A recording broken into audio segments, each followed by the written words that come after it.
And we are back, folks, to special projects once again. Had a bit of a break, of course, around GT7 Spec 2 to let that update breathe before coming back to it. Now we're back in the Christmas season with pack number 9. Of course, we had to kick off, first of all, with the Lexus LFA Nurburgring Edition, which, of course, is a replica based on the normal LFA in the game.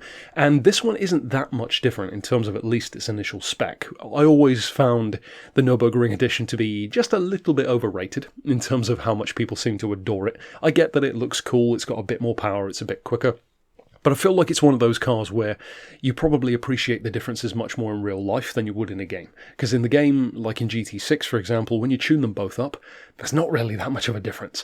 But the advantage to that is, it means you can build it quite easily. And when the car is as expensive as this one is to begin with, at least if you don't have a lot of credits to work with, saving a bit of cash, well, it's never a problem. So as far as the actual upgrades, we've got sports hards already, so I've left those on there. We've got nothing for the club sports section. As far as the semi-race, we do want to increase the power just a little bit from around 552 to about 562, 563.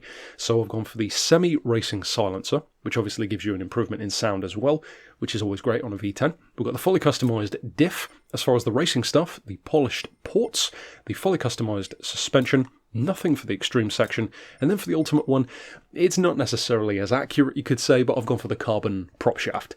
Why not? You know, you don't have to do that if you don't want to, it's just a little thing I put on there.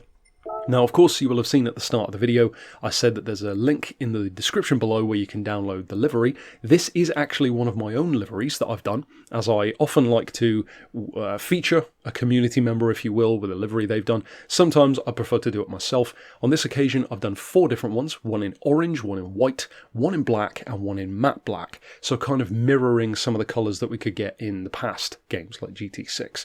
So as far as the actual setup goes, we've got the sports tyres obviously fitted already. For the suspension, I've gone for 110 on the rear, 105mm on the front, 4 for anti-roll, 30 and 40 for the dampers. As far as the springs, 3.05, 1 degree of camber, and then for the toe, 0.10 out on the front and 0.15 in on the rear. As far as the diff, 30, 30 and 30. As I've always recommended, give it a try. If you don't like it, you can always change a few things around. As far as the middle section, you know, downforce is all we've done here. There's no ECU, no ballast, no gearing to touch. So I've gone for the highest downforce. And obviously it does have the front and rear wing already attached if you download the design that I did. Again, it's kind of a personal preference thing. That could be a little bit too much downforce technically for what a Nurburgring Edition would have. I'll leave it up to you, depending on what track you want to take it on and, again, how you think it feels. Of course, we've got the stuff fitted over here, as you can see, and that is literally it. Like I said, it's a very, very simple modification to do. It's kind of like if we had a Gallardo in the game, turning it into a Superleggera would be pretty easy, because there's not that much of a difference in terms of at least the spec. So all that remains, of course, is to jump out to Suzuka and show you what it can do in practice. Now, this one is definitely quicker than the normal LFA, which is pretty obvious. The thing that I will say though is, I think some people might have this idea where you're expecting it to be like the difference between a Zonda F and a Zonda R.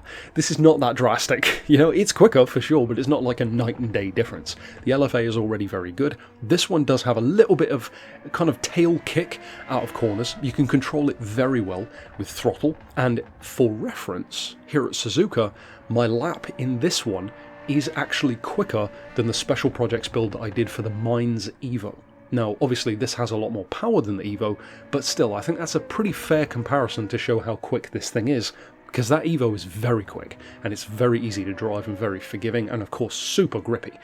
So the fact that it's quicker than that, I think, is a good sign. It is pretty forgiving, I would say, overall. This is one of those special projects where I would recommend it for fans of the LFA who miss the Nurburgring Edition and just fancy having, you know, a little bit of a different trim level, for example. Don't expect it to be the best thing ever, just a slight improvement. So overall, that's it for this initial special project. Of course, we had to kick off with this one. There will be another one, obviously, later today, and then the other 8 throughout this coming week. And for those channel members as well who may be curious, I'm still putting out the channel members 2 videos this week as well as the other 10. So a ton of content dropping this week, and that's before we even reach the weekend, so who knows what could happen then.